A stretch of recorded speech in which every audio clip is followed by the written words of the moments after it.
It's fun. So Yeah, I just went live there. so. Cool. Well, yeah, I still need to learn about all that golf stuff. I'm sure when I have time, I'll love to spend some time learning about some golf. But It's fun. It's definitely one of those things. Like it just seems kind of, but then like once you kind of get into it, and it is fun, and it's something fun you do with your boys, like on the weekend. Like none of us are really doing yeah, that, and so it's like, yo, let's go, and you're drinking on the course, you got your cigars, and yeah, it's just like a fun couple of hours. You just like and occasionally someone will hit a really good shot, and like, oh my god, it's amazing. But yeah, it's just fun. No one like we don't really keep score or anything. It's just we're just out there having fun. So yeah. Cool, definitely. man. Man. Were you able to catch the entire draft, like the Niners picks and stuff? I caught every Niners pick. I was actually golfing on Friday during the draft, so I was kind of watching on my phone, like in between shots. Like Okay. I was a big Cardinals fan, so we were like kind of both. Like he was watching on his phone for the Cardinals pick, I was watching on my phone for the Niners Yeah. pick. We're like, oh, who'd you guys get? Oh, okay, who'd you guys get? We were doing that like the whole time. Yeah. All right. So, we were doing a live show during the first round. We were able to get all that good stuff. So, Yeah, um, number five, I really baby. want to, yeah, right. And he's wearing number 5. So, there you go. All you have to do is just rock that. And Yeah. until, if you want to go ahead and get that Trey Lance jersey. But, um, what did you think? I want to get your thoughts in the second round when they got Aaron Banks, a guard. Um, I like the move. I think one thing you're seeing from Kyle, I like this draft overall. We'll go through the picks, but I love this pick. That dude is a maul. He's a mauler, right? Big dude, just that guard. When you think, hey, you have to play Aaron Donald twice a year. Some of the other rushers you're gonna have to face. I love his size. I love just how kind of mean he is. You watch his tape, he's just kind of a mean dude. Like when you watch the way he blocks, is kind of violent. But he still has athleticism, right? So yeah, he can still get out in the run game. He can still do what you want there. But he can just, if you were saying, hey, we just want you to go maul that dude right there, he can do that. Yeah, go just knock that dude on his ass. Okay, I got it. yeah, So I really at first I'll be honest, I didn't know much about him. I don't follow linemen, as most people probably don't. right. But then It's not the sexy pick. yeah, I started digging into him. Like, okay, I actually really, really like this pick. He should be able to compete for a starting job day one, right? Like he should bolster that line. We look at Williams, Tomlinson, Mack, Banks, and McGlinchey. Like that's a really solid line, right? All of a sudden Yeah, is strength of the run team. block. I mean, who has a better line? I feel like Right. say what you want about McGlinchey, he was outstanding at run block. It was just pass protection that was the biggest issue. But I really feel like the Niners going in like had a game plan. Like we want, like you said, maulers in our lineup. And the following pick after that, like just getting ahead of myself a little bit, but Trey Sermon, one of my favorite draft picks, he's kind of like that same mentality. So I feel like they got a combination of guys with size, but have the athletic ability. And I really feel like they had a vision of the type of players that they wanted, and they went about it that way. So I can't really argue with that, especially now that you have a dual threat quarterback in Trey Lance. Yeah, and I think part of it too, and also getting ahead to the certain pick, but the kind of offense I think Kyle wants to run. I think he wants to run first, right? When you look at this last season, I was kind of thinking about it today actually in preparation for this. The games they won this season were games they just ran over people, right? That Patriots game, they just beat them up. Both Rams games, the Cardinals game, the second one. Beathard's playing and Wilson they just beat them up, right? Offensively, they just beat them off the line, just beat them up, beat them up, beat them up. And I think The Kyle, Rams games, yeah.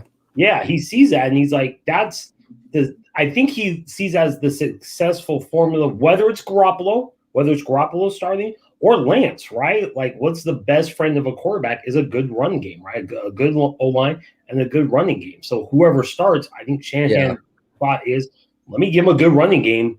It takes all the pressure off, right? And we can just beat people up. I don't have to throw it 35 times a game. We can literally just beat people up. You have that defense. You can beat people up on both sides of the ball. Just do that. You don't have to get super fancy, right? Yeah. And it's like when you run into football, you control the clock. You're if you're going up against Aaron Rodgers, Patrick Mahomes, and these quarterbacks that throw for over 400 yards, you're keeping them in the sidelines. Like, that's just as important as stopping them on the other end, right? So, like, this is the perfect group of guys that you want to have around your rookie quarterback now. And even with Jimmy, like, let's say Jimmy is the starter week 1. You still want to give him like the best running support around him, because you know how special he can be when he has a great running game and you don't have to rely on him, to throw out of the pocket. So, I really feel like Aaron Banks, it was, to me, I remember telling you, like, I wanted them to go after a corner. Yeah. And I feel like early on, like, actually, let me pull that up. But early on, it was just in round 2, like, some of the corners were just getting taken off the board early, man. Tyson Campbell. Yeah, Campbell. That was your dude. I saw him. I was like, Yeah, he was like literally the first pick. Yeah, I was like, gone. And I'm just like, damn. But you go Tyson Campbell, and then what got me interesting is that Kelvin, what was his name? Joseph from Kentucky. I was high on him too. The Niners actually just skipped out on him. They just said he's not a guy we're targeting, because they traded back at 43. Remember, with the Raiders? Yeah. Traded back 5 spots at 48, and then that's when they drafted Aaron Banks. But Kelvin Joseph literally went a pick after the Raiders picked at 44 to the Cowboys. So it feels like they had maybe 1 or 2 guys that they hope would fall in the second. And once they saw that wasn't the case, and then went to plan B, which was Aaron Banks, which I think is not the end of the world. But it's hard for me to sit here and say if a guy like Tyson Campbell would have failed, that the Niners wouldn't have drafted him. Though they're going to say Aaron Banks was our guy at 43. Right. It really didn't matter.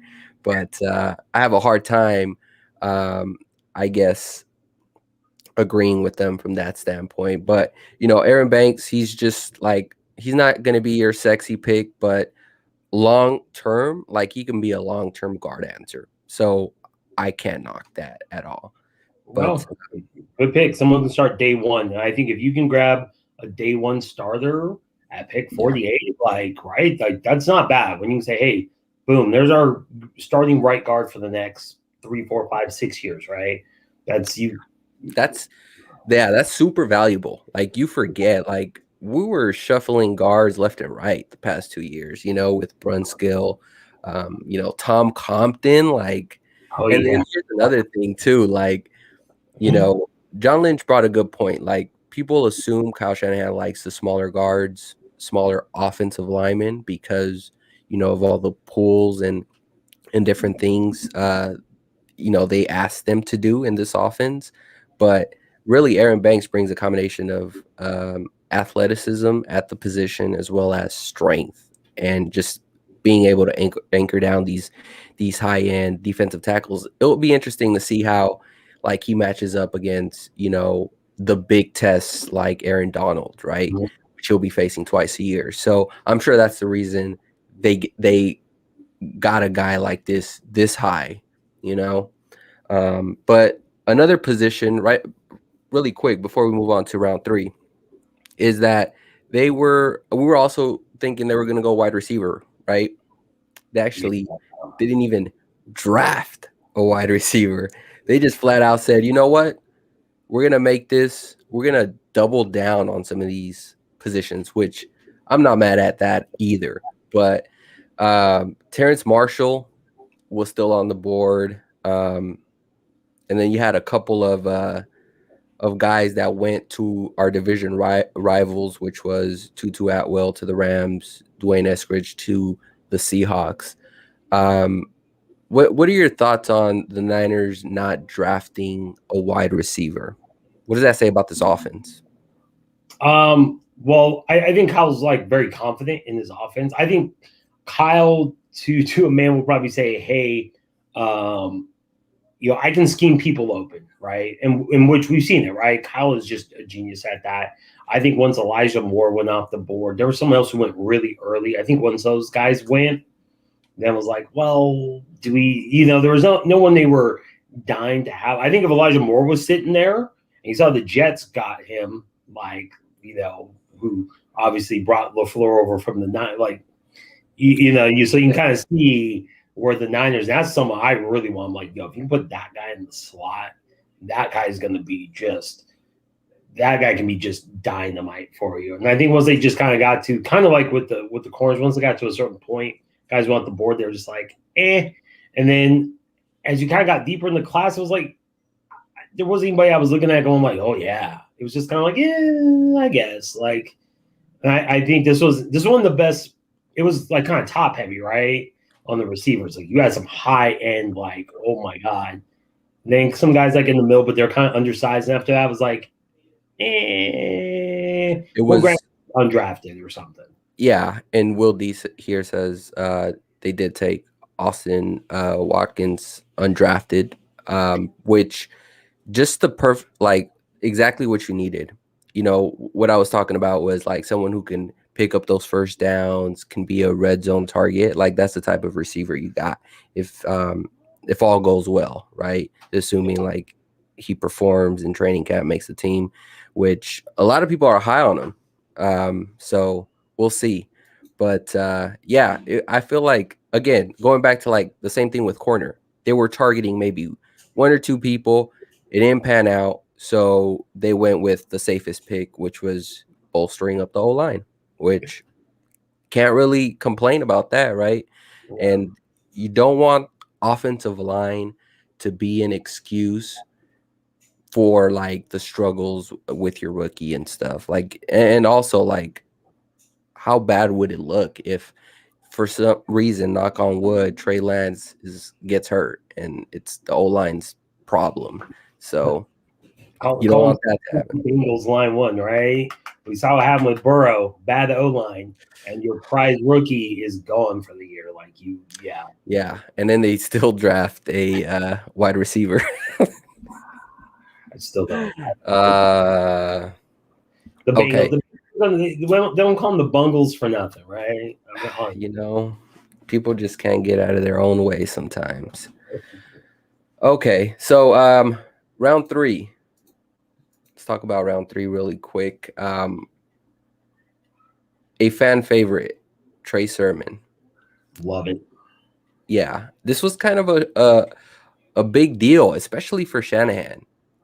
What was the last time, right, they drafted a running back? Third was, do you remember? Was it Washington? It was wasn't it Joe Williams? No, that was in the 4th. That was in the 4th. I think the earliest that Kyle Shanahan team is drafted, I think it was someone in Washington. If I and that was 3rd round or something. He just doesn't go. Even his dad didn't. The one guy his dad went after kind of high was Clinton Portis back in the Denver days. And it's interesting that they got 2 running backs in this draft. So now you have a surplus of running backs. Mostert, Hasty, Jeff Wilson Jr., Sermon, Elijah Mitchell now, Juszczyk, a couple of guys I'm missing, kind of camp bodies type of players. But, man, Trey Sermon, a guy, dual threat, right, able to catch off the backfield, physical.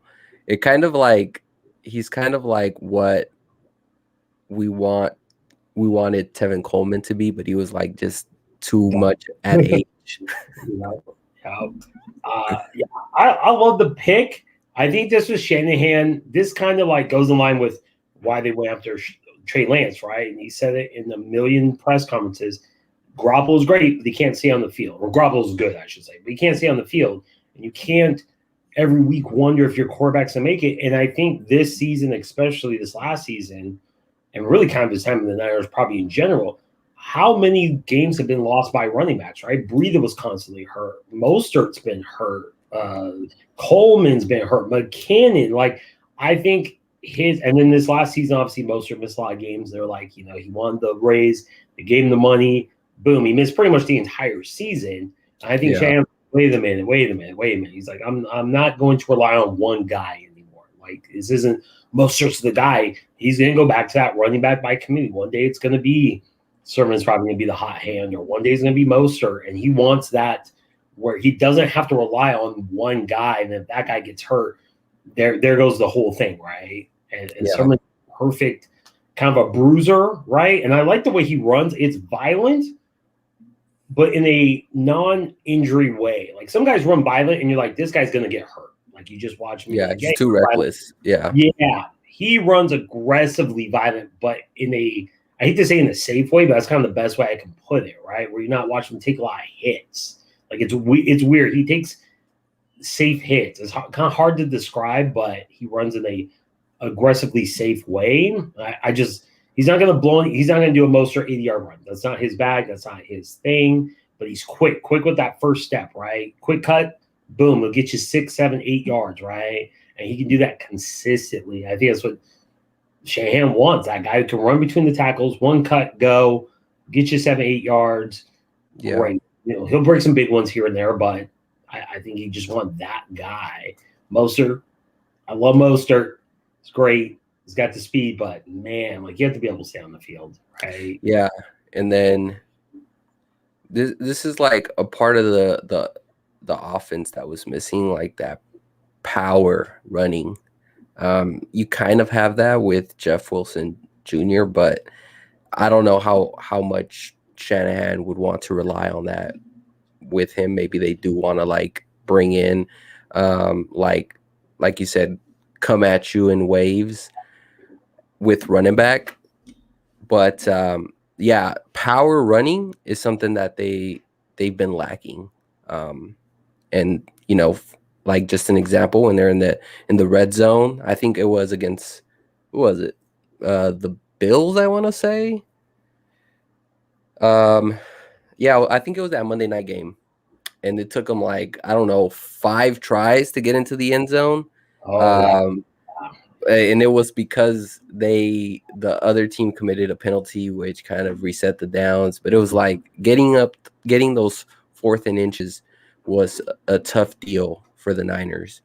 And again, just bolstering up like that point of attack, right? The guard position, and then now getting those physical running backs, and Trey Lance, that speaks for itself. Like, the guy is 6'4", 225 or whatever. So you're getting size and physicality, which I truly love. Like, that's my brand of football, right? Being physical. Mm-hmm. And I think for the most part, when the Niners are successful, is they are the bully, right? They're going to attack you every which way, from speed to power, and they're going to stretch, like, they're going to make you cover the entire field, which is what Shanahan is really good at, like scheming those guys open and just allowing them to play in space. But sometimes you have to play with power. Sometimes you have to be the bully. And I think that for the most part, they drafted some guys that can be the bully. Yeah. I think what Shanahan likes to do is, I always come back to boxing. I'm a big boxing fan, like Bill Walsh always went back to boxing. Like, you hit him with those power runs, right? And it's tired. Like, it's that jab. We talked about so many times, even with that jab, those 5-6 yard runs, it just tires the defense out. And when they can't stop you, when you're just picking up 5-6 yards, like, hey, we're just literally in a power eye, handoff 6 yards, handoff 5 yards. And it's that jab, right? That bam, bam, and just jab, jab, jab, jab. And the guy just can't, and he just beats him down. And then right when they're expecting that jab, bam, you hit him with that hook, right? Hit him with that big power shot. And you saw that two seasons ago. All of a sudden, here comes that play action. Right when you locked into the run, Oops, there's Kittle down the field. You saw that Packers game, the Sunday night football game 2 seasons ago, where he hit Kittle. I mean, just beautiful. Packers were like locked in the run. There's Kittle just wide open, just nobody near him. Just that's what Shanahan loves to do. Hit you with the jab, jab, jab, jab, jab, boom, body. Just a big hook right over the top, and you're like, what knockout? You're done. You don't know what happened. Everybody's turning around going, doing that. No, right? That's the peak Niners. Yeah. So it just goes that, and now you have that depth, right? You can throw Mostert out there for a series. Okay, now we're going to throw Sermon out there, and now we're going to throw Wilson at you, and now maybe we'll go back to Mostert. Like you go three deep, right? Most teams only go maybe one deep, right? Last season, once Coleman was in, let's be honest, when Coleman came in, we all knew he was going to pick up about 80 yards a carry, right? And if you're the defense, you know that too. You're like, dude, we can kind of take it easy on this. We're going to get this guy anyways. Now they run 3 deep. Mostert's out there. Oh, okay, we got to be on it, guys. Sermon's out there. Oh, okay, well, Wilson's out there. Like, the defense can't take that breather, whereas, Coleman's out there, McKinnon, no offense, McKinnon, but it's like, okay, well, we're going to get these guys. It's going to be an easy one, guys. You don't have to try so hard, right?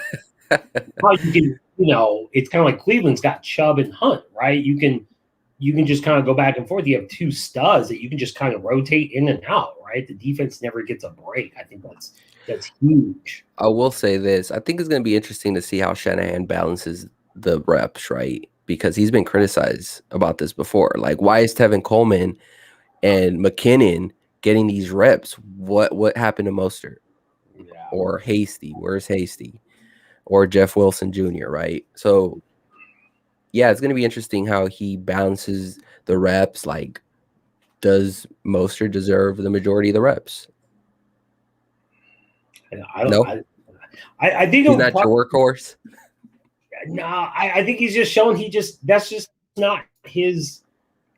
I mean, right? I mean, like, I don't think that's what Mostert is your guy. Like, to be your true workhorse, I don't think you want Mostert to do that. Like, you saw it this season. Like, they tried to do that. It didn't work. He broke down. Like, I don't think he's that guy. But if you can give him 10 carries a game, right, and keep him fresh, and you hit him with those big plays, like the defense, kind of like what they did 2 seasons ago, right? Coleman would start the games, right? And they kind of do that bully thing and kind of beat down the defense. And all of a sudden, here's Mostert, fresh legs, and he's gone. Defense is tired. All of a sudden, he's just 40 yards, like, no, and like, wait, what happened? So he needs the fresh legs, right?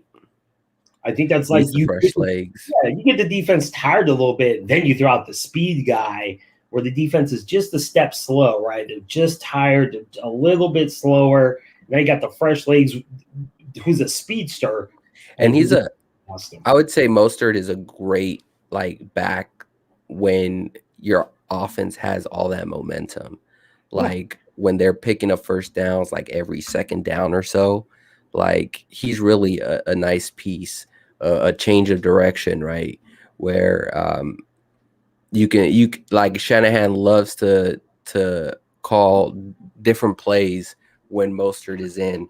I guess in critical downs, like in 3rd and 5, who's going to be your running back? Is it going to be Trey Sermon on the field? Like, who really do you put that trust into? Because you have a rookie quarterback now. Yeah, man. I mean, a large part of that would be who is better at blocking, right? Pass blocking. Who's Sermon's better? Pretty good. Yeah, blitz pickup. How quick does Sermon pick up the schemes, right? The blitz pickup responsibilities, right? It's always like they say with rookie running backs. That's always like kind of the toughest thing is what are your responsibilities on 3rd downs, on blitzes, those kind of things. Because obviously, if you miss a blitz, you may get your quarterback killed. Yeah. So if he picks that up and he's on top of it, I mean, he is, like you said, great pass catcher. Not that Mostert can't catch, but that's not really, like, they don't really use him as much.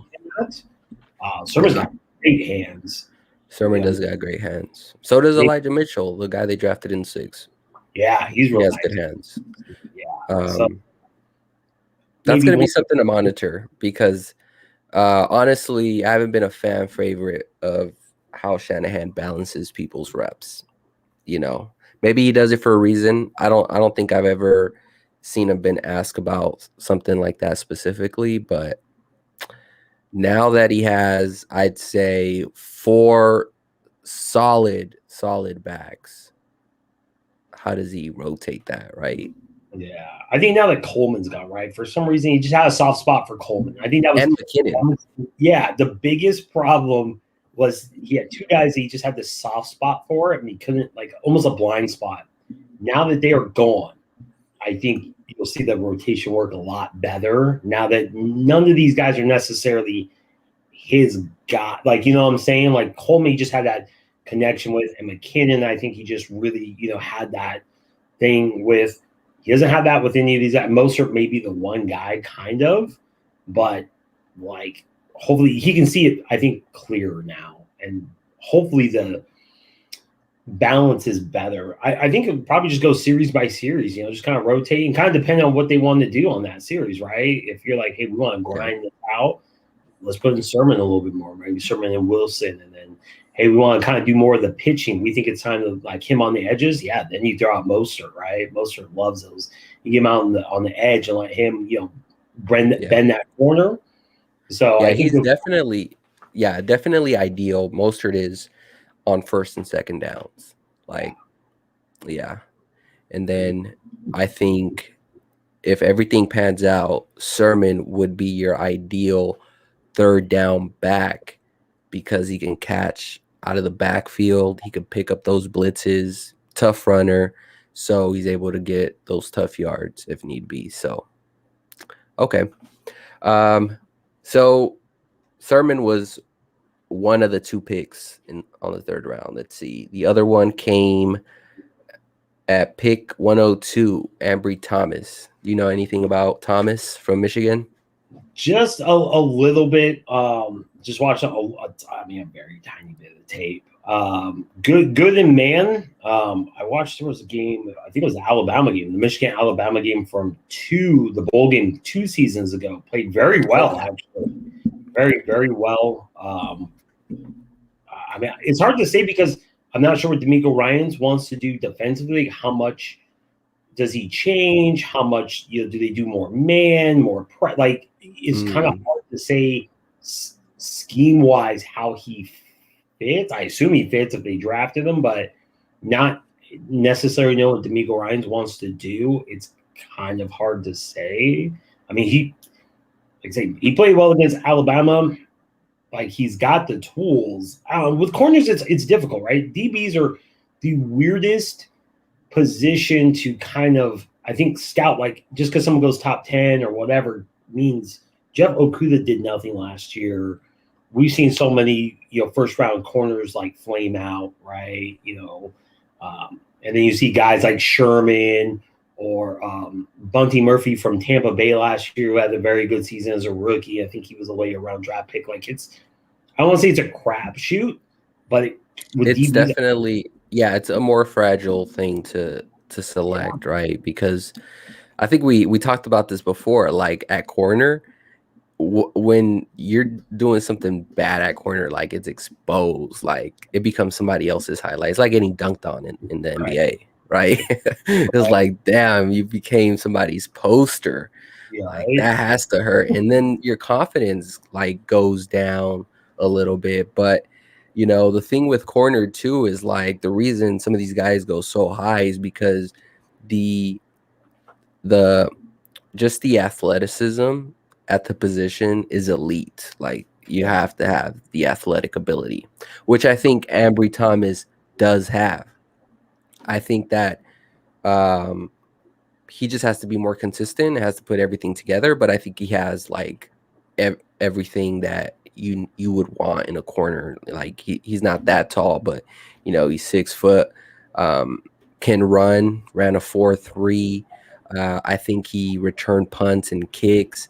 And I think I've even seen him like play a little bit on offense, which tells you a lot. Like, he's flexible, quick learner, and coachable. So I look at all that and say the guy can do it all. And if he can do that, then I'm sure if he just like focuses in one position, and now being in the NFL, getting coached by top coaches, I'm pretty sure that if everything goes well, he'll be fine. But I think this was the first time in the draft the Niners were kind of reaching for and hoping that everything pans out.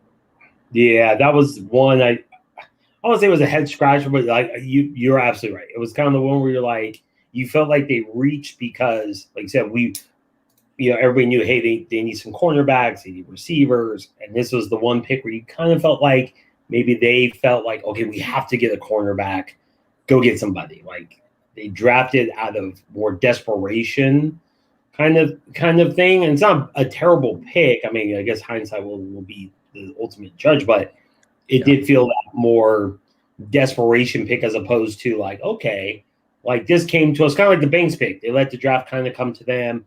Hey, we like this Banks kid. This is what we want to do. Like it was a good pick. You felt good about it once you kind of thought about it. Like, oh yeah, this one was the more. All right, did you really think this highly of this kid, or did you kind of panic and you miss out all the corners in the second round? Like, get that guy, perfect. Just get somebody. Like, was it that? Yeah. Well, let me just kind of play out the scenario here that happened. So the Niners got Trey Sermon, and I think they got that pick from, what was it?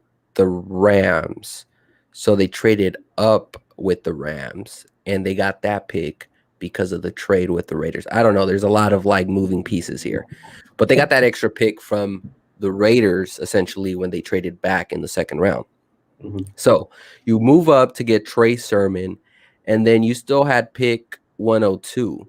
Now, here's the two picks prior to the Niners pick. You had Elijah Molden from Washington going to the Titans at 100. The very next pick, and I know we touched on him, Ifeatu Melifonwu from Syracuse got picked to Detroit. I think that the Niners were going to pick a corner no matter what here, but they didn't pick their guy. They probably had to pick like maybe the second or even the third guy that they wanted. Yeah, like Syracuse guy. Yeah, you're high on him. Yeah, man. Yeah. So that would suck. Obviously, they're going to say he was our guy, right? Yeah. And John Lynch said, we hope that Ambry Thomas didn't go to Detroit because he's from Detroit, which, okay, what does that have to do with anything, right? It makes you think like, God, I hope they picked the guy from Detroit so I can get the guy from Syracuse. That's how I read it. Right. But we'll never know. Like him going to Detroit and give him magical powers or something. That's awesome.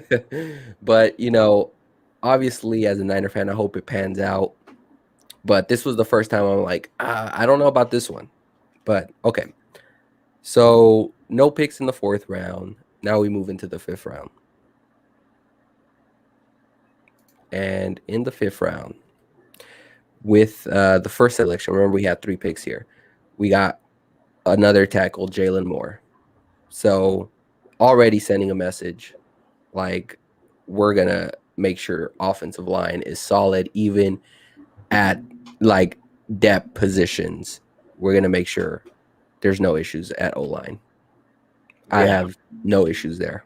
No, and you touched on earlier not letting your O-line be the reason Lance gets hurt or just that you have a bad season, right? Because your line is hurt. You have no depth. We kind of saw it last season, right? The guard was a rotating position.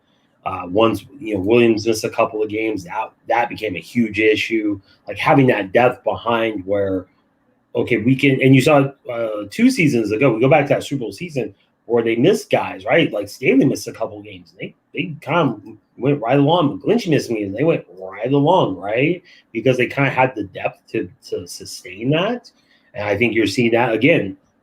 Filling in that depth. Let's not let that be the issue, right? Where it goes sideways and then, hey, we have all these pieces. I think especially how they're looking at it, right? Like, hey, we've put together offensively, right? We got Sermon, we got Trey Lance, Ayuk, Kittle, Db. Like, we are stacked, right? Yeah. This line stays on top. Like, Shan's he's got to be licking his chops. I'm like, oh my God, I'm going to put up a 50 burger every game, right?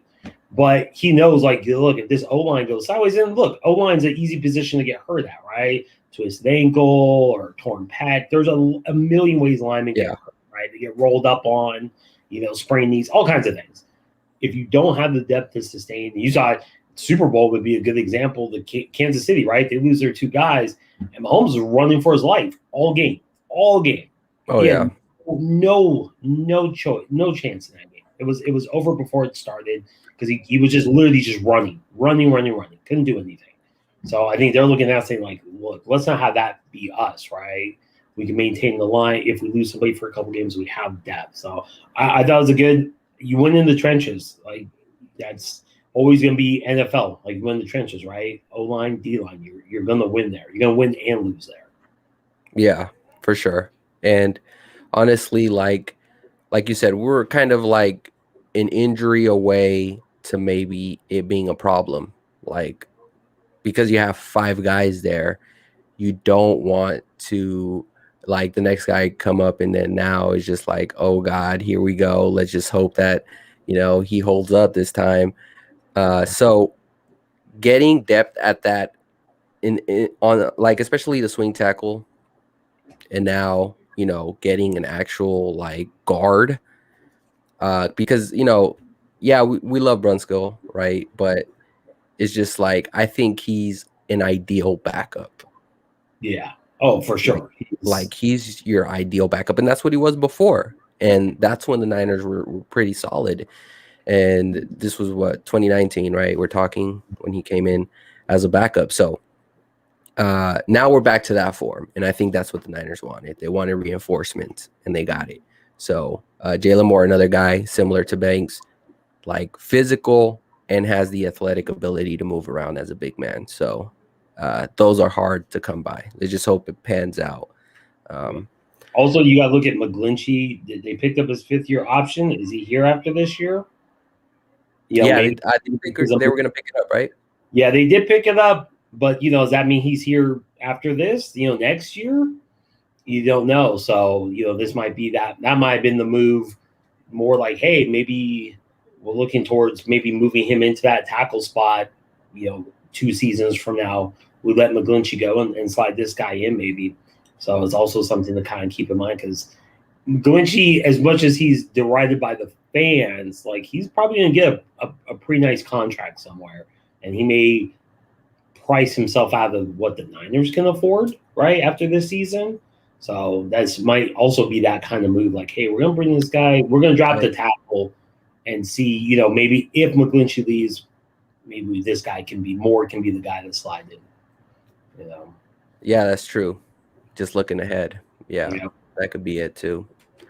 Okay, so we move on to the next pick, the Amador Lenore DB from Oregon. This is a smaller DB, but nevertheless, they got two corners. Maybe not as they didn't get corners as high as we wanted, but they did ultimately address it. I just feel like there's still uncertainty there at the position, but I wouldn't necessarily call it a, I guess, weakness. Like, if you're looking at this roster, what's the true weakness, you think? I say corner, but it's not a weakness. It's just the weakest position. But like we talked about last time, the roster top to bottom, maybe the best built roster in the NFL. I don't look at the corner. I look at it as the weakest, but not a weakness. For Brett, it's Brett Mosley, your top 2. Brett goes down, like, you might be in trouble, but it's also bolstered by the fact, let's assume Bosa's back to full health, and the line is what we think it's going to be rush wise.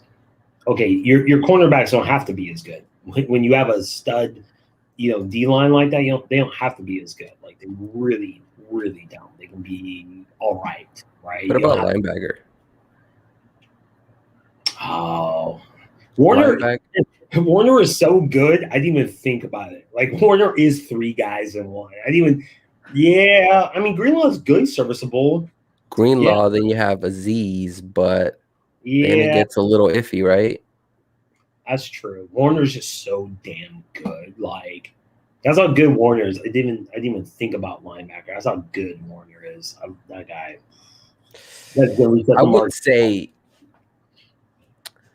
would say linebacker. Only because, like, if one of those guys goes down, like, you don't have much. You don't have anything, to be honest. No, they got the undrafted, the two undrafted. Oh my god, I can't remember. I'm blanking on their name. The two, one from Ohio State and the other cat. Oh my god, I'm blanking. Yeah, I'm blanking out too. Yeah, but you're right. The depth behind them, behind Warner, Greenlaw, Aziz.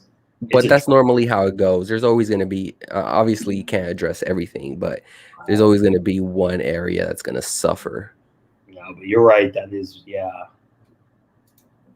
All right, so we get the other DB, and then we get yet another one, kind of a safety / linebacker hybrid here. Now we're talking about linebacker. Talanoa Hufanga, who played in USC. Really didn't know much about him, but obviously the Niners seem to like him. I don't know, like, if he's going to be impactful, but I love what he brings. Yeah, I mean, he's tough. Niners, John Lynch loves him some Pac-12 DBs, right? He loves Pac-12 secondary players. Witherspoon, the cat from Oregon, this cat, like, he loves him. Sherman, like, he loves him. Pac-12 defensive players, like, he is all about the Pac-12. Like, I obviously he sees them a lot more. Probably gets to watch a lot more of their games because he's on that coast. But he does. I like what this kid brings. I mean, he's tough, right? I mean, he likes to hit. He's physical. Yeah, he's like a hybrid, right? Yeah. I can see him, like, moving into a linebacker role. He doesn't really have the speed to play DB like full time, but and then, like, I was watching him, like, his pro day, like, highlights or something. It was like he moved a little stiff, like, compared to other DBs who, like, move fluid across the field. So I could see him moving more so towards linebacker. I think that's a better role for him. That would be a good spot. That he could be a decent coverage linebacker, right? Because he's kind of that tweener, not like outside. Yeah, not fast enough to cover receivers or really fast tight ends, but slower tight ends. He could definitely do that. Because he was, like, playing that strong safety role at USC, kind of like how Jamal Adams just, like, plays in the box and just blitzes, I guess, whenever he feels like it. Because his coverage, Jamal Adams' coverage skills aren't that good either. No, his coverage skills are they really, really are. By the way, did you see, like, I was seeing, like, parts of that Seahawks press conference before the draft. It was the saddest thing ever. It was like, we're going to celebrate Jamal Adams in the first round, and, we're just going to relax. And I was just like, yeah, you guys know you messed up. Like, what, they have 3 picks? Was it only 3 they had the saddest draft that I've ever seen. Yeah. 3 picks. 3 picks. So I think that they're pretty solid with their picks. Like, looking back at it, I think that they're all right. But I was like, you did that to yourself.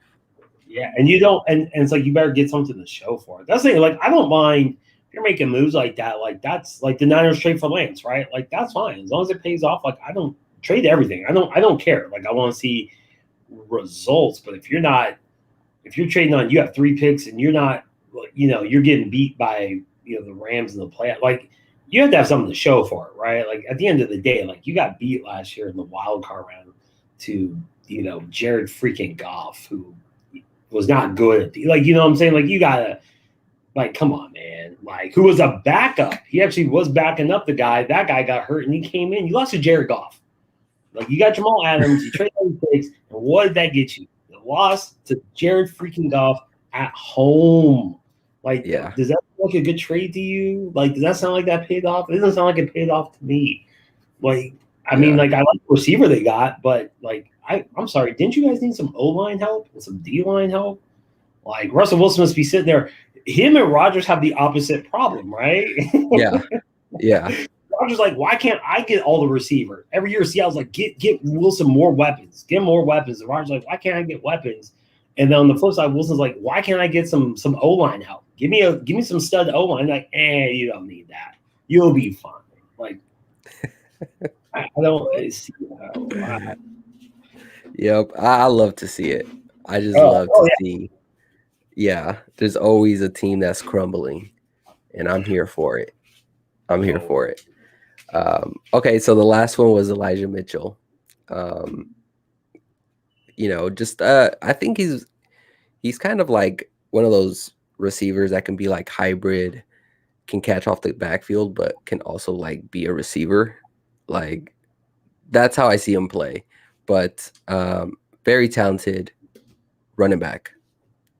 What do you think of Elijah Mitchell? Again, this is the second running back that they've selected, and we thought the running back room was already solid. So this is kind of sending a message, what they're trying to do. I think he's basically there, what they hoped McKinnon would be, right? Someone could run, catch the ball, kind of a faster running back. Mitchell, I forgot what he ran. It was a pretty fast cat. Like basically what they thought McKinnon would be, that third down guy, or that pass catching running back, right? He's not going to get as many carries, probably going to be kind of that hybrid receiving running back type that McKinnon was supposed to be. That JaMychal Hasty, they kind of looked at him kind of being, right? So I think this is that guy. If I had to guess, Hasty his days may be numbered, unfortunately. Like I kind of like this kid better, to be frank. I see him as playing that role, that McKinnon, more the pass catching running back, that role. McKinnon was supposed to do this entire time, and unfortunately, just with injuries, just never. By the time he got to do it, was just so, I think, just so limited from all the injuries. He just could never be that guy they thought he was going to be, right? So I think for sure this is that role. Like everybody kind of has a role in this offense. I think he's going to fill out McKinnon role, that kind of tweener back. Yeah. One thing I just thought about that I didn't really pay too close attention is like, I don't know, like these players that we're just talking about, the Niners selected, I don't know their injury history, but if I had to guess, I'd say they tried to get players who didn't have that extensive list of injury problems. Again, I haven't done any research on any of these guys. I know Trey Lance played every game, right?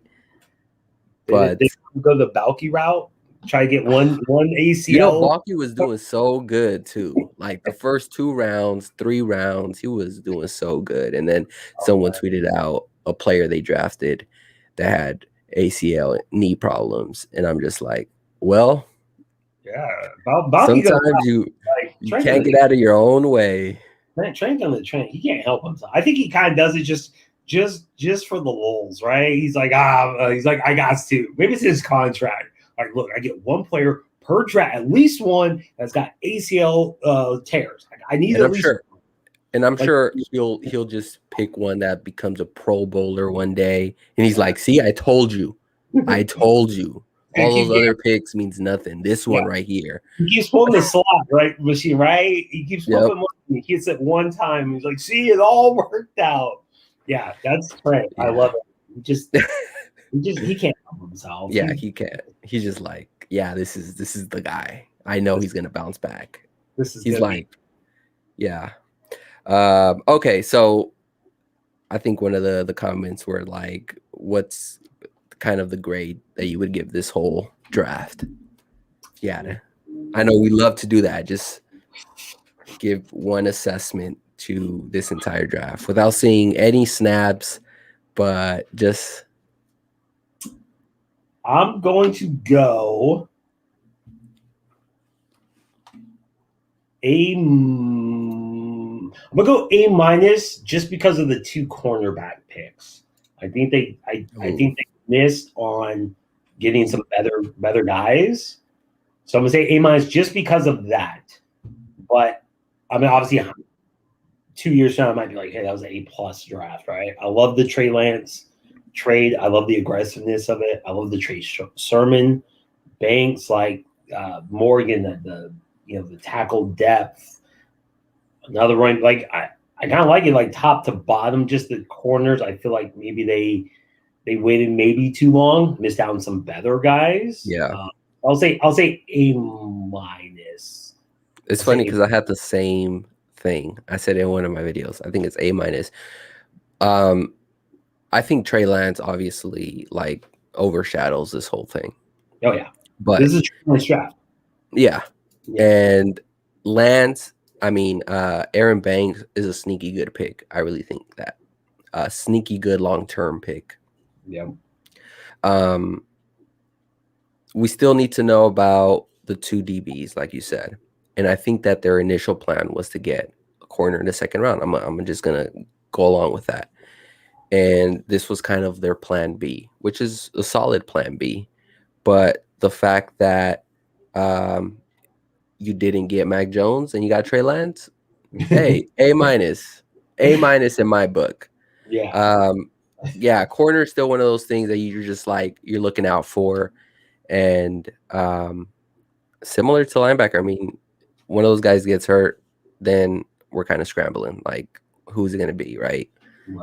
If it's going to be one of these rookies, are they ready? Embry Thomas missed out an entire year, so hasn't played football in over a year now.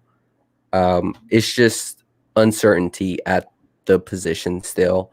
But honestly, I think for a team that had little holes to fill, they kind of had a few positions that may needed reinforcements, and they turned that into a strength in offensive line and running back. So, yeah, I mean, this is a team, and we talk about it pretty much every time, right? A team, and kudos to Lynch and Shanahan with an eye for now, right? The draft players who can help them meet. Banks should be a day one starter. Sermon should be in the mix, in terms of like getting a lot of carries.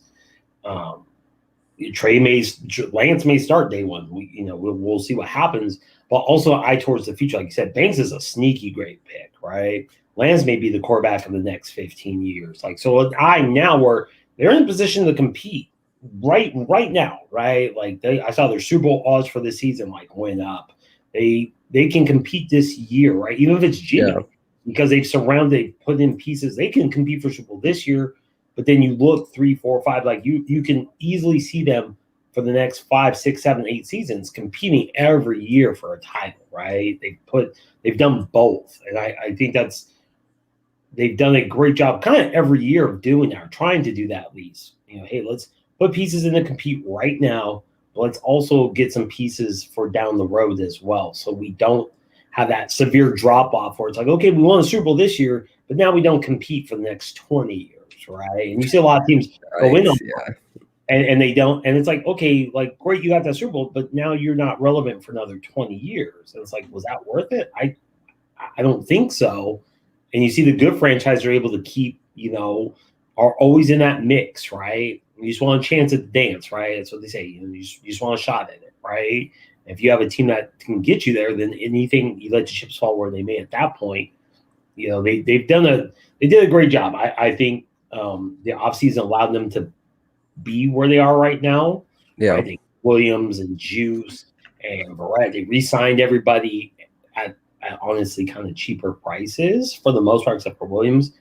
And were able to then turn around and then have the kind of draft that they had because they didn't have to reach as much, right? If they didn't have Trent Williams, are they reaching, for a tackle? Are they, like that might have changed everything if they don't get Trent Williams. They don't re-sign him.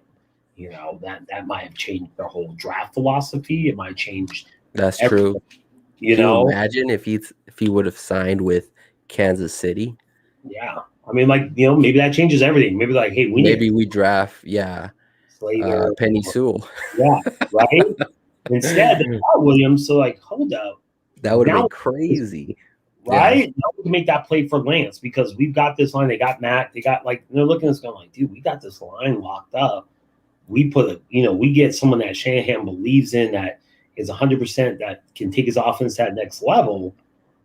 Like this is offensively is a team, and then defensively they're still, Bosa obviously is young and Warner. You have cornerstone pieces on that defense. It's like, man, Armstead, like it's a team that, like, to go from last season, we're like, oh my God, what a just kind of a dumpster fire at times, to like, wow, this team could legit compete for a Super Bowl this season if honestly just they don't suffer the injury issues, knock on wood. Right? Yeah, that's what I was just about to bring up. I was just like, a lot of it has to do with injury, and it's been in impactful positions like quarterback. At some point, like Kyle Shanahan has gotten that excuse, rightfully so, I think. At some point, when will that not be an excuse? When will that be a trend? Like, it's almost like, when was the last time you seen something like that where the whole team is freaking battling injuries? And then this whole COVID thing, right? So, yeah, at some point you're just like, okay, I guess this is what the Niners are, just an injury-prone team. Like, yeah, which is weird because they've changed their health staff, I think, twice already. I mean, like, so it's like they use them as scapegoats, yeah. Yeah, it's like, so I don't know. I mean, this last season, it's so hard to say like how much of it was the team, how much of it was just COVID, right? Like there was a lot of injuries this last year. There was no OTAs. Like training camp was weird. No preseason, which I think, as much as the players hate preseason, it does. You do get hit a few times. You get kind of into the groove, right? And so when all you're doing is practicing against your teammates, and all of a sudden it's like, okay, here's the regular season. It's like, well, like we saw it, right? People just getting hurt left and we're blowing out ACLs. Yeah. It's not the same, like at all, unfortunately. No matter how hard you go, we go hard in camp. It's like, but those are still your teammates. You're never going to go as hard against your teammates as you do against another team. Those are just facts, right? Yeah. So, somebody asked, toughest game next season, non-divisional. Trejo. Let me pull up the schedule now. I was gonna say, yeah, we gotta pull up the schedule. I'm on top of my head, I'd say Packers, but I'm trying to remember what their schedule is now.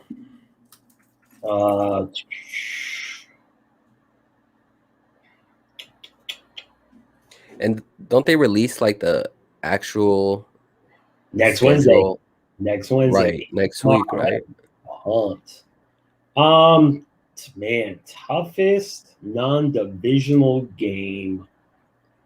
Colts, maybe. Yeah, Colts, depending on how they are at quarterback at that point. Titans, because they have to travel. Titans are a pretty good team.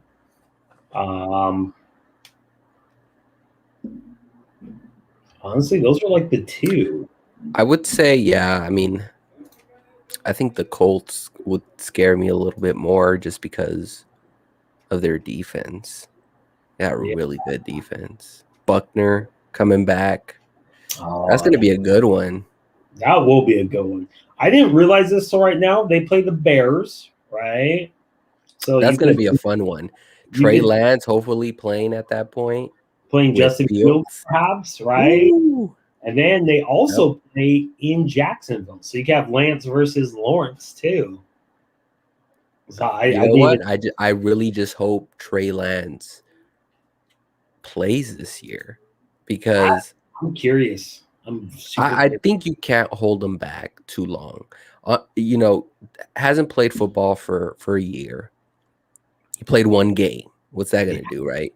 Yeah. So it's not like he needs time on the bench. Like, yeah, that's part of it.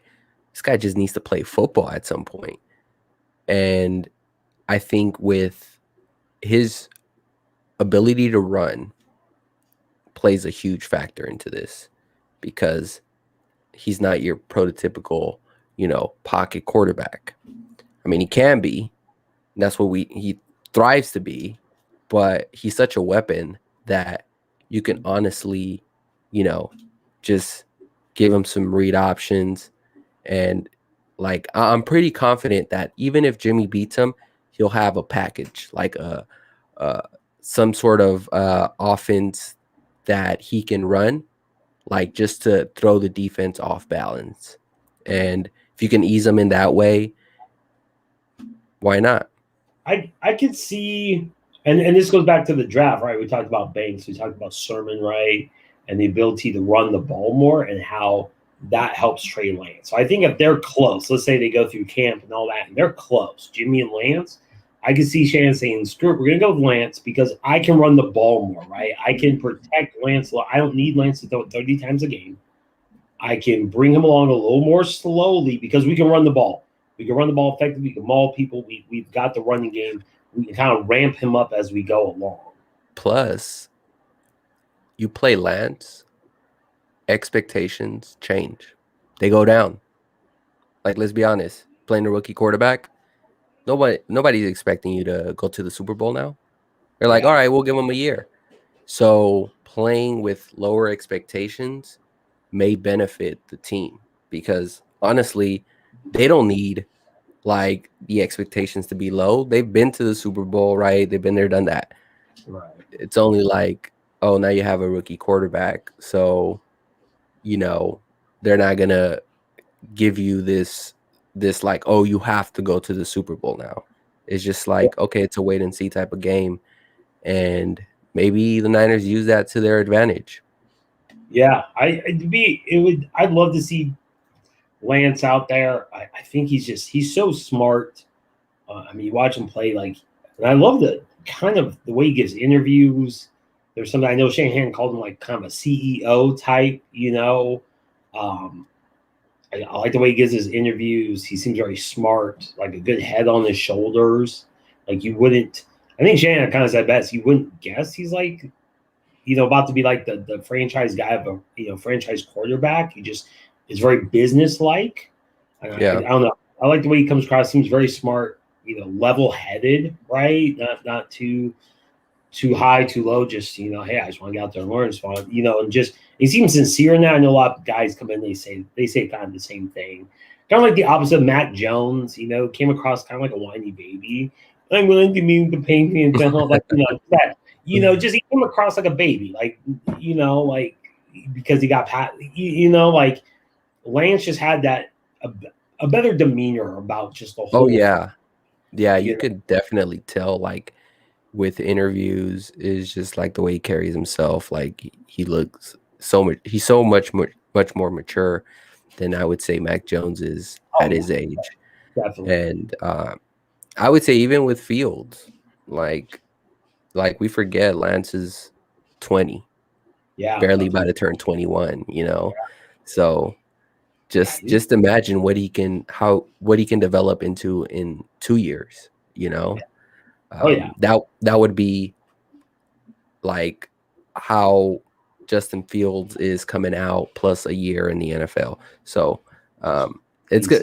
It may take some time, who knows, but I think the fan base is ready to just be patient with it regardless of the outcome. I think people are just excited to have a quarterback. Like we kind of had that with Cap, but Cap was more. I heard someone say this, and I forgot who it was, and I want to give them credit, but they were saying that Cap was an athlete playing quarterback, and Lance is a quarterback that's an athlete. It's fair. Yeah, I think that's that's it's just fair. more so like when they talk about Lance, he invests his time like studying the playbook and looking over film, something that not a lot of people said about Cap. So that was kind of his like biggest thing that he couldn't get over, was reading defenses, what coverages were they in, and, you know, throwing to the open guy. But he would use his athletic ability to either get the guys open or just run it for 50 yards and a touchdown. Yeah, Cap. Yeah, and I love Cap. Cap was my dude, but yeah, he never. And I mean, I don't know if part of it was just look. He had Greg Roman, not the greatest. Let's see. And then Chip Kelly, also not the greatest OC, and then kind of a rotating cast of also not the greatest receivers ever. I mean, when you're doing like when Curly is your best guy at some point, it's like maybe not the best. But Lance, like I said, he seems. I hate to compare him to Wilson, but he kind of has that Wilson-esque. When came in, was very smart, started his rookie year, got to playoffs first year, and then they won the Super Bowl his next year. I mean, it was quick. I think they kind of brought him along the same way, right? They had Marshawn Lynch, and they're like, hey, we're just going to bring you along slowly. We have a great running game. We have this really good defense. You don't need to throw it 30 times a game, right? You can bring you along.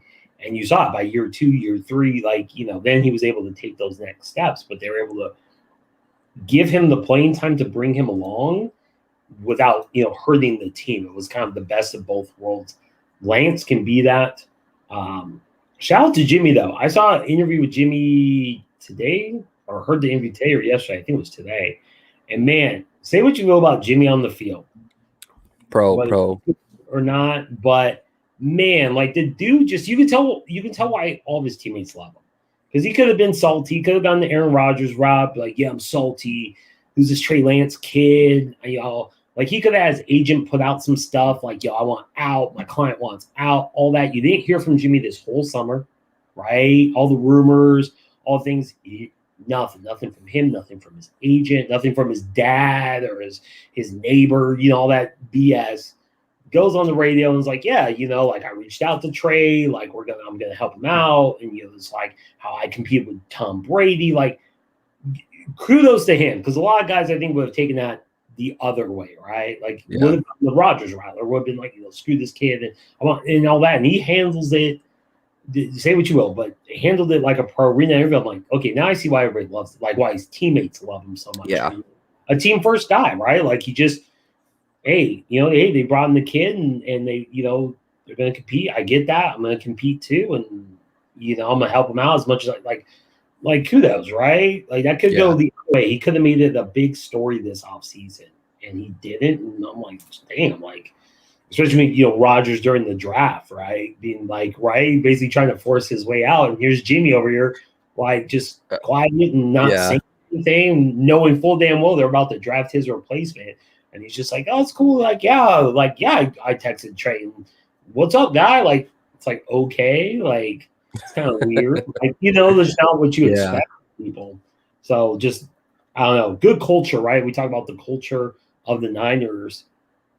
And again, to John, to Shanahan, just a whole team, to have that kind of culture where you could do this and it's not ripping the team apart. It's not, you didn't hear one guy. They all came to Jimmy's defense, like, hey, I love playing with Jimmy. I hope Jimmy's the guy, but not questioning the front office or not, you know what I'm saying? Like, it didn't turn into a thing. Yeah. That's a big credit to every, coach, Lynch, the locker room, that, they could handle that and still come out. It won't be awkward for this to be like a training camp situation. And if it so happens that Lance beats out Jimmy and Jimmy has to ride on the bench and maybe take a pay cut, I think that that's what I'm hoping for, to be honest.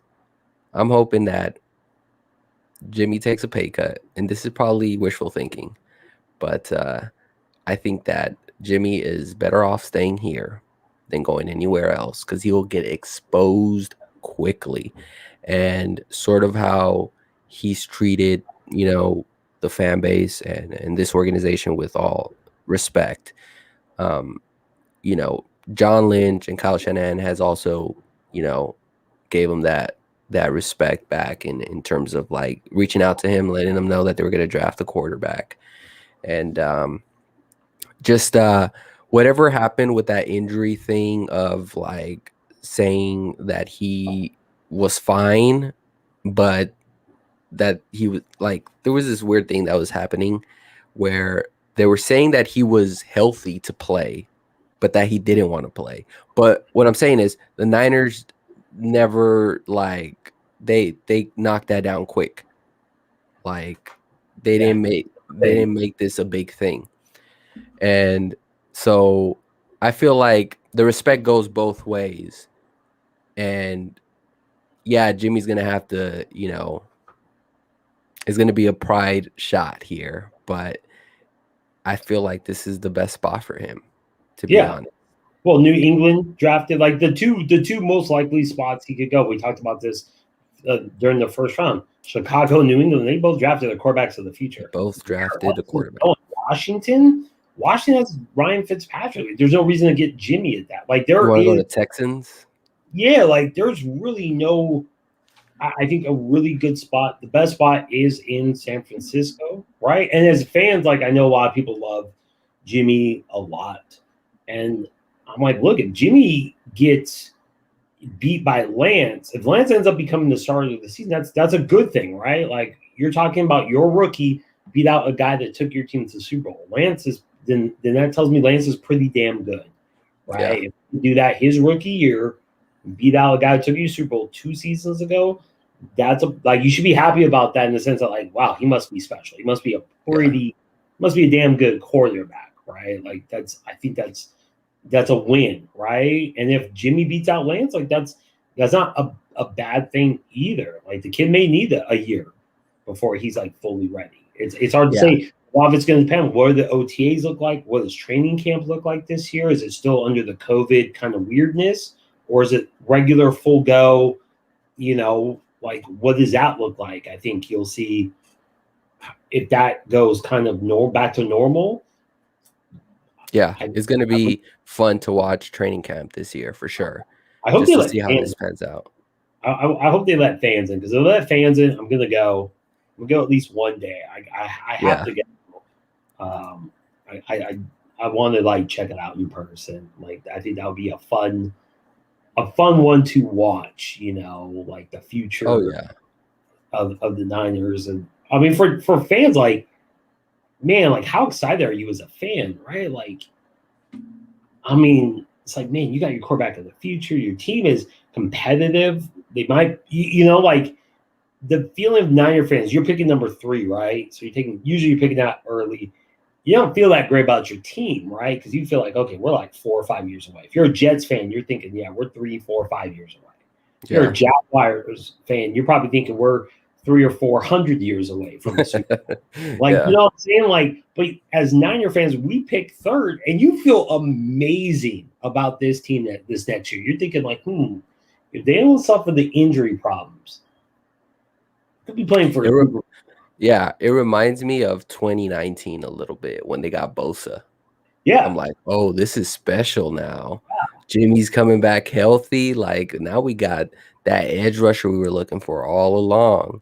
Yeah. And I think that was the same year they got D Ford in the trade, right? So yeah.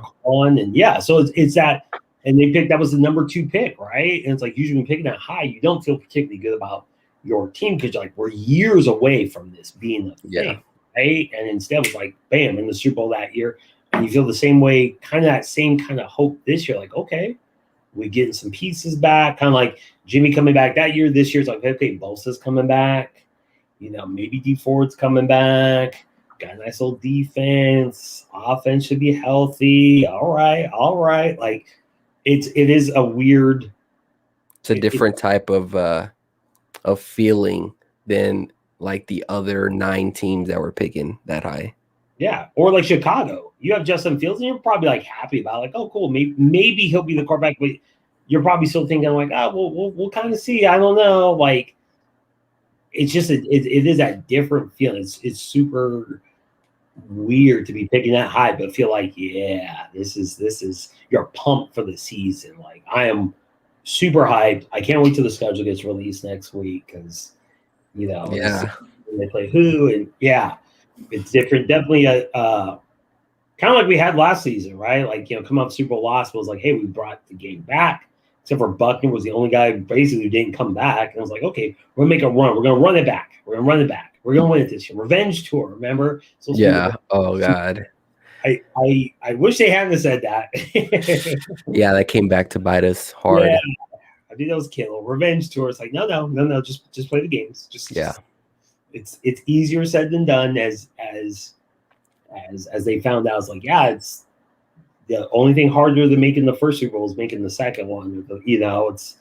It's you find it's it's hard. Look at Seahawks. Look at Aaron Rodgers. The dude's been in one Super Bowl. That's hard to believe, right? Just like one Super Bowl, and Green Bay is supposed to be this top-notch organization, right? But they've been like just as much of a failure as Dallas. Yeah, one Super Bowl, a couple NFC Championship games. Yeah, I mean, just like that's the difference. They've won playoff games, but the thing that always we always make fun of Dallas and the Cowboys is just like you can't. Yeah, you go to the playoffs, you can't win a playoff game. Yeah, but here, you go to the NFC title game, but you can't get over the hump. Yeah, so I mean, that sucks just as much as not being there. Rodgers won that first one, and we all thought like, oh, this dude's gonna win like 5 or 6 more. And he won it early too, like 4 years into it, right? 4 or 5 years into it. And that's what the thought was like. Okay, this cat's gonna win at least 2, 3 more, probably at least, right? We're gonna have this conversation like 15 years. Yeah, and as Niner fans, you're just like, oh God, do we have to live with this for the next decade? Like, how much of a whiff that, luckily it hasn't been that much. Like, obviously, Aaron Rodgers is still one of the greatest quarterbacks of all time. But... Oh, yeah. He got the one, and then, like, and that's the same with, like, Mahomes. Like, he won the one early. I'm like, okay, let's see him win another one now. Like, it's just so many things happen in sports in general, especially football. It's just, look, you get an injury here, injury there. All of a sudden, like, it's hard. Dan Marino didn't win one. He went to one. His second year as a starter, never went back. Like, that's why, like, this whole Patrick Mahomes thing, people are like, how many he's gonna win? 5, 6, right? It's just like, let's pump the brakes. Like, we know how. Like, you never know. Like, you just don't know. That's the beauty of the NFL. That's kind of the hardships of the NFL. It's just like, if you're able to get there, God, I hope you're able to win it. Because, I've seen 2 in my lifetime. 2. Yeah. And guess what? Yeah. And that's the thing, right? Like, you just never know when you're going to get back. Like, it can be quick. It can be years later. It can be, you never see it in your lifetime. Like I said, Packers are a perfect example. They won Super Bowl, I think it was 44, 45, whatever it was. And they've been close, a couple of NFC Championship games, and they haven't been able to get back. Rodgers is going to retire, and they're going to look back and be like, wow, you only went to one Super Bowl? That's it? And he's going to be in the top 3 in every passing category. He's got, 4 MVPs, 5 MVPs? And you're like, that's it? One? That's all you got. Never really had the coaching, I would say. Like, what do you think is wrong with Green Bay? Coaching for sure, and just the GM being stubborn. Probably the GM. I mean, last year was LaFleur. I still understand what he was doing, kicking that field goal. To this day, I have a couple friends who are from Wisconsin, huge Packer fans. And every time I see them, like, the conversation always slides to LaFleur and kicking. Like, they're like, that made no sense. Like, you have the MVP. This 4th in the end zone. Even if you don't get it, you back up the Bucks. Like, 5 yards from the end zone. Like by every measure you look at that, go for it. Like, why would you kick none of that made sense. So it's like the coaching sometimes. McCarthy's another guy who got like that first Super Bowl, and everybody's like, McCarthy. Like Doug Peterson? Yeah, exactly. And then, like, you find out, like, he goes to Dallas, and you're like, oh, wait, hold up. This dude's a terrible coach. Like, holy shit. Like, this dude is, like, every Packer fan, I told you. A lot of the times is the coaches inherited talent from the previous, like, and sometimes that's good, right? Like, we saw it with the Niners, too, when Harbaugh came in. Just, like, he inherited great talent. Yeah. And that changed. Like, sometimes you need a different voice in that locker room, and it's just like, boop, you get the best out of people. But then, how sustainable is that? That's kind of the longevity of this whole thing with coaches, right? It's just like, sure, that first like 3 years, you may be like looking good, and that's because you're the fresh voice. But like, once it hits the year 4 and 5, how well are you doing? And how well are you sustaining that? Do your players respect you as much as it did at day 1? So it's tough. It's tough. It's tough. Yeah, it is. Especially when you have a lot of those guys who are veterans. Like in the Shanahan case, a lot of these guys he drafted, right? Yeah. Like now it's his team. He didn't inherit anything. Like Niners were a bottom feeder in terms of roster. Like they had the worst roster. I think most maybe one of the few holdovers now. Now that Mostert, Ward, Tart, Armstead. I think that was pretty much it. But for the most part, I mean, and he's built this with Lynch, of course. And it's tough with free agency too, right? Like Doug Pearson found that out real quick. It's like you can catch lightning in the bottle, right? For a season, and it works, and everything just works out perfectly well for you, right? It's how do you sustain, like you said, with veterans, free agent, especially in the NFL, right? Free agency, contract demands, like it's. And how do you handle adversity, right? Because he didn't handle this whole Carson Wentz situation well at all. Like, regardless of what you say about Wentz and his play, I feel like the way it was handled too, they botched it. Yeah, and that's it's so much harder to. Adversity, free agents, keeping teams together. That's why it's easy in NBA, right? Everything's guaranteed. There is a cap, not really. Like it's much easier to have those dynasties in football. It's like if you can get 2 or 3 titles in 10 years, that's a dynasty, basically. It's a dynasty, yeah, for sure. In the NFL, we're a dynasty, and they won 1 freaking Super Bowl, right? It's like they went to 2 in 2 years. Dynasty, like in the these days, that constitutes a dynasty, right? I mean, outside the Patriots, like that if you can go 2 in 2 years, it doesn't matter if you didn't win them both, like that's a dynasty right there. That's just that's what the Seahawks did, right? They went 2 and 2, right? Wow, yeah, they went back to back, 1 lost 1. It's like wow, that's what constitutes a dynasty now because it's so hard to even get to 1. If you can get to 2, it's like oh my god. It's like those things are non-existent now. Like the Patriots, you can say would be the last true dynasty that was defined like 3. I guess what was the definition, right? The unofficial definition was win 3 or more, right? Yeah. So we'll never see. I don't think we'll ever, unless they get rid of the salary cap. I don't think you'll ever see a Patriots dynasty like that. There's just too much talent. This is what you love about the league, though. There's too much good talent. Yeah, like that's what makes it special. Injuries and it's so hard. Like you have your front runners, but it's just once you get to those top, that top 4 or 5 teams. Once you get to like the championship games and that kind of thing, like it's a coin flip, right? Like it's just not like the NBA is so much more like you can just kind of look, okay, what team is LeBron on? Okay, they're going to be in the finals. Okay, and then I'll pick some. Like it's really that easy, right? Yeah. In baseball, you can kind of like, okay, Dodgers probably. No, I hate the Dodgers, but they pump out a lot of money and they just have basically a video game roster. Okay, and then you could just go through the teams that have like that spent the most money in baseball and say, those 5 teams, they're going to make the playoffs 9 times out of 10. Yeah. Like it's just that easy. Football is just so not. You can spend the most money, but you got injury to keep it. It just what I think makes football great. One, it's a short season, right? 17 games now, right? Every game counts. Every game counts. In baseball, I don't pay attention till I pay attention to the Giants. I don't pay attention to anything else in baseball until like the last 2 months of the season because it's such a long season. Same thing with basketball. I don't pay attention to the playoffs roll around. True. Football every week is important. Like, that might be the game that costs. And plus in basketball, you have like the stars resting. It's just like, well, then we'll watch it when it matters. Playoffs. Yeah. Like I couldn't imagine unless, you've clinched everything the last game of the season. Okay. Yeah. Maybe you rest your starters. Right.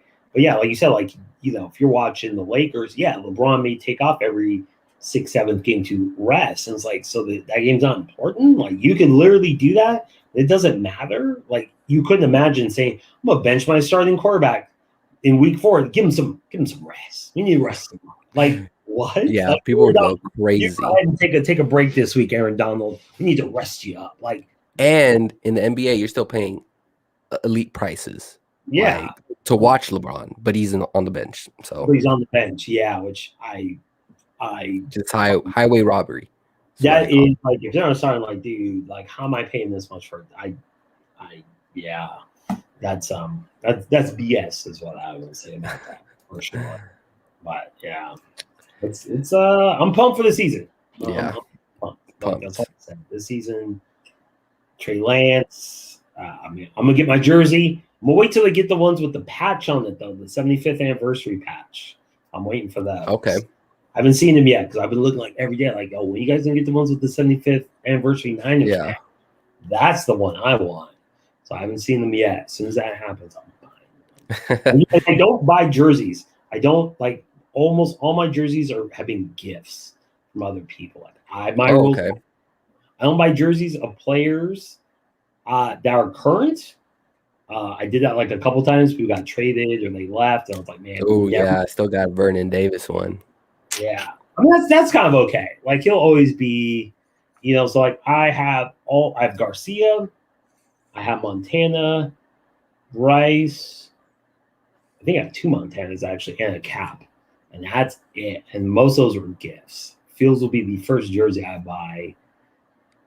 I can't remember. I think the Montana, I have like a throwback Montana. I think that one I bought. I think that's the last one I bought. Just because it's like, you never know when people trade or get, Yeah. Fields will be the one. I'm putting faith in them. I'm putting my wallet where my Lance, you mean? Or yeah, sorry, Lance. Yes. Field. Yeah, people thought Fields would be the pick, but yeah, I'm gonna buy that jersey and hope it's a good investment. Yeah, for sure, man. Well, Aaron, this has been fun, man. Thank you as always for spending the time with me to talk some Niner football. Yeah. Thanks for having me on. It's been great, man. I'm pumped for the season, man. I'm sure we'll get together again soon. Absolutely.